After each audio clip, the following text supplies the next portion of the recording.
안녕하세요, 가치현입니다. 자, 3일 동안 그래도 좋은 모습을 보여주었던 코스피가 오늘은 지난주에 악몽이 떠오를 것 같은 그런 좋지 못한 흐름이 나왔습니다. 일단 먼저 미국 증시가 크게 무너지는 모습이 나왔었고, 또 두 번째는 국내 시장 관련 이슈, 시가총액 비중이 높은 현대차하고 LG에너지솔루션, 이 두 기업을 중심으로 좋지 못한 이슈가 나왔어요. 그렇다 보니 조금 더 시장이 밀리지 않았나, 그렇게 생각이 되는 것 같고요. 한번 살펴볼게요. 일단 코스피는 시초가를 회복하지 못하고 결국에는 1.8% 하락으로 마감이 되었습니다. 그리고 코스닥은 그래도 시초가를 회복하는 모습이 나왔고, 그렇지만 0.9% 하락이 나왔죠. 자, 이어서 코스피의 상위 종목들을 보면 오늘은 LG에너지솔루션하고 모회사인 LG화학, 이 두 종목의 급락이 돋보이는 것 같아요. 그 때문인지 2차전지 관련주도 코스닥 내에 있는 많은 종목들이 약세의 모습이 나왔고, 일단 내용을 들여다보면 에너지솔루션이 미국에 투자를 재검토하겠다 라는 이슈가 나옴에 따라서 관련 종목들이 크게 하락하는 모습이 나왔습니다. 그리고 그동안 흐름이 좋았었던 자동차 관련주들, 이번에는 독일 검찰이 현대기아차에 대해서 디젤차 배기가스 조작 의혹을 제기했고, 그 때문에 압수수색에 들어갔다는 좋지 못한 이슈가 나옴에 따라서 크게 하락하는 모습이 나왔습니다. 그래서 조금 더 시장이 다른 아시아 증시에 비해서 낙폭이 심했었다고 생각이 되고요. 또 코스닥을 보면 역시 코스닥도 2차전지 관련주였죠. LNF, 그리고 에코프로비엠, 또 첨보, 이런 종목들이 조금 더 시장을 주도하면서 하락폭을 키웠다고 볼 수 있겠네요. 자, 이어서 코스피의 수급을 보면 오늘도 다시 한번 외국인의 순매도가 잡혔고, 기관은 금융투자를 중심으로 많은 순매도 물량이 나왔습니다. 그리고 코스닥, 자, 코스닥도 마찬가지로 기관과 외국인의 많은 순매도 물량이 나왔고 3거래일 동안 계속 순매도가 잡히고 있네요. 자, 그리고 삼성전자 5거래일 만에 다시 한번 기관과 외국인의 동반 순매도가 잡혔고, 그리고 에너지솔루션을 보면 마찬가지로 기관과 외국인의 동반 순매도가 잡혔네요. 또 그동안 흐름과 수급이 좋았었던 현대차, 오늘 급락과 함께 기관과 외국인의 많은 순매도 물량이 나왔고, 자, 기아도 마찬가지로 외국인을 중심으로 많은 순매도 물량이 나왔습니다.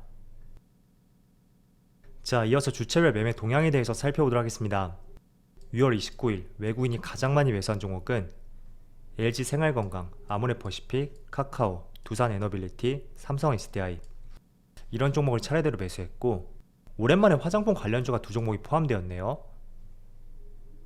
그리고 기관은 삼성물산, CS윈드, 하나솔루션, 한국항공우주, FNF, 이런 종목들을 차례대로 매수했고, 친환경 에너지, 풍력과 태양광 관련주가 포함되어 있죠. 자, 이어서 해외 증시를 살펴볼게요. 최근에 미국 증시가 조금은 안정화된 모습을 보여주었었는데 어제는 생각보다 큰 낙폭이 나왔어요. S&P 500이 2% 급락이 나왔고, 그리고 다우지수는 1.5%, 나스닥은 무려 3%의 급락이 나왔습니다. 그리고 흐름도 약간은 우려스러운 모습을 보여주고 있는데, 물론 하루 이틀 정도는 주가에 하락이 나올 수는 있습니다. 왜냐하면 지난 한 주 동안에 그래도 의미 있는 바닥에서 상승이 나왔던 만큼 그런 부분은 우리가 허용을 할 수가 있겠지만, 시장의 흐름을 돌리기 위해서는 직전 저점을 이탈해서는 절대 안 되겠죠.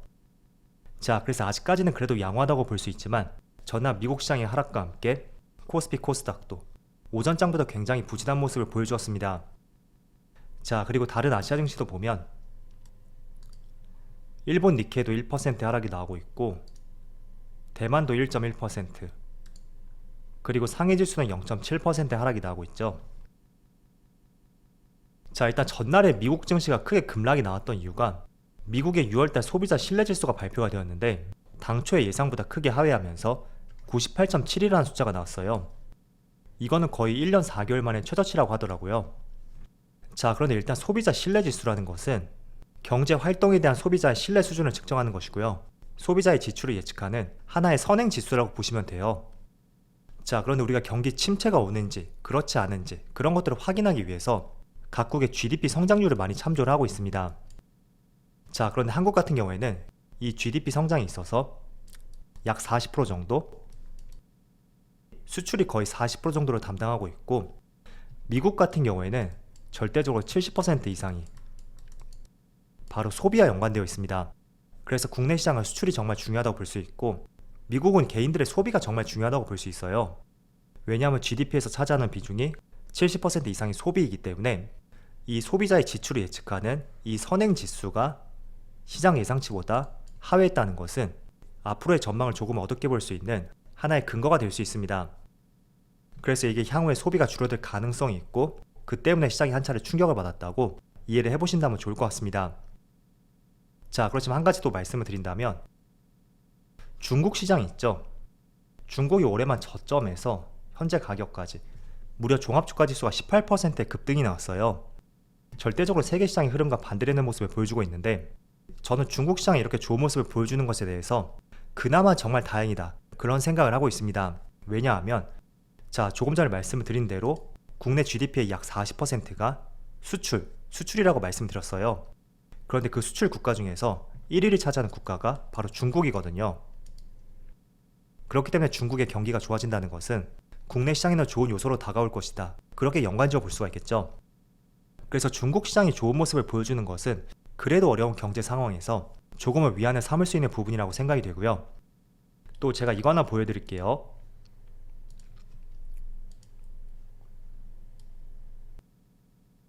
자, 여기 보면 여기 2년간의 차트 5년으로 볼게요. 자, 여기 5년간의 차트 흐름을 살펴보시면 빨간색이 코스피고요. 그리고 초록색이 중국, 파란색이 미국의 나스닥이에요. 자, 그런데 얼핏 보면 세계 시장의 흐름이 높낮이의 차이는 있겠지만 전반적인 흐름은 비슷하다고 볼 수 있습니다. 자, 그렇지만 국내 시장의 미국의 나스닥이라든지 중국의 상해지수 이 두 개의 시장 중에서 어떤 시장하고 조금 더 닮아 있는지 그 하나의 시장을 꼽아본다면 그래도 나스닥보다는 중국 시장, 이 중국 시장의 흐름을 조금은 닮아 있다고 볼 수 있습니다. 여러분들이 얼핏 보더라도 그렇게 보이시죠? 자, 그런데 최근 구간만 한번 살펴볼게요.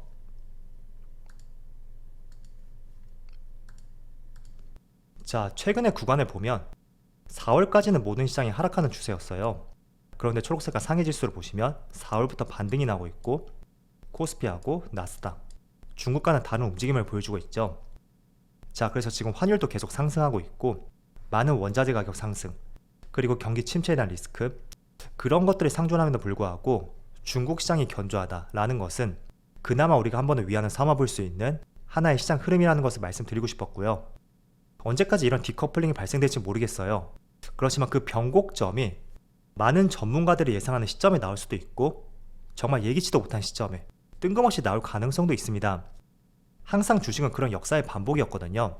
자, 잘 생각해보면 2008년 글로벌 금융위기, 물론 마이클 버리처럼 예측을 했던 분도 있었겠지만 대다수가 글로벌 금융위기를 예측하지는 못했을 거예요. 그리고 두 번째로 코로나 위기, 어떤 질병 때문에 시장이 폭락하는 것을 아무도 예상하지는 못했을 것입니다. 자, 그래서 비록 국내 시장의 미국 나스닥과 함께 계속되는 하락 국면이 있다고 하지만 시장이라는 것은 어떤 예상치 못한 이슈에 의해서 충분히 반전될 가능성도 있거든요. 자, 어제 잠깐 제가 말씀을 드렸던 것이 마이클 버리가 이런 말을 했었죠. 빅스텝의 끝은 소매업체의 과잉 재고로 인한 황소 채찍 효과, 그것에 의해서 인플레이션이 꺾일 것이고 그 때문에 연준의 빅스텝도 완화될 것이다. 그게 마이클 버리의 주장이었습니다. 물론 결과는 지나가 봐야 알겠지만 황소 채찍 효과가 나비 효과랑 조금 비슷하다고 볼 수 있겠죠. 자, 어쨌든 이런 생각지도 못한 이슈에 의해서 인플레이션이 끝날 수도 있고 만약에 예상을 하고 있는 이슈에 대해서 말씀드린다면 자, 이게 7월달입니다. 7월 13일 날 6월의 CPI 지수가 발표가 돼요. 물론 저는 6월달은 크게 기대는 하지 않고 있습니다.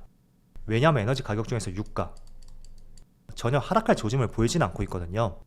자, 그리고 공교롭게도 6월 13일부터 6월 16일까지 바이든 대통령이 사우디를 방문할 것이고 여기에서 어떤 원유 생산에 대한 합의가 이루어질 가능성이 있습니다. 자, 그럼 약 2주 전에 나오는 결과를 보고 7월 FOMC이죠. 여기서 연준이 어떤 조치를 취할 가능성이 있거든요. 정말로 0.75%를 올릴지 아니면 서프라이즈로 0.5%를 올릴지 그런 방향성을 세울 수 있는 중요한 시점이 될 수 있습니다. 그래서 누구나 알고 있는 재료들 7월달은 이런 일정을 한번 참조해 보시고요. 지금 경기 침체가 온다, 인플레이션이 꺾이지 않을 것이다, 이런 말들이 상당히 많다고 하더라도 정말 시장은 새로운 재료에 의해서 그 흐름이 급격하게 꺾일 수도 있거든요. 자, 최근에 유럽을 보면 석탄 발전소를 돌린다는 말이 있죠. 정말 1년 전만 하더라도 탄소 중립과 관련해서 단계적으로 화력 발전을 줄일 것이라는 그런 로드맵들이 상당히 많이 발표가 되었습니다. 그렇지만 불과 1년 사이에 석탄 발전량 증가, 이걸 과연 누가 예상을 했었을까요? 그래서 부정적인 재료도 어떤 급작스러운 이슈에 의해서 생길 수가 있다면, 긍정적인 이슈도 마찬가지로 어떤 하나의 재료가 트리거가 되어서 또 급격하게 바뀔 가능성도 있습니다. 그렇기 때문에 시장이 너무 부정적이라고 하더라도 조금만 더 힘내보자고 말씀드리겠습니다.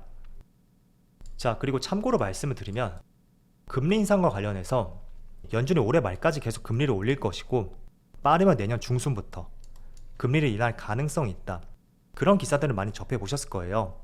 자, 그렇기 때문에 올해 말까지는 주식시장이 빠질 가능성이 있다, 그렇게 생각하는 분들이 계시죠. 물론 그럴 가능성도 있습니다. 그렇지만 과거에는 이 금리 인상 시기를 한번 살펴보세요. 2004년 6월 30일에서 2006년 6월 29일까지 거의 4%의 금리 인상이 있었고, 또 2015년 말에서 2018년 말까지 이때도 2%의 금리 인상이 있었습니다. 그렇지만 대부분의 시장 흐름을 보면 이 금리 인상 초입 구간,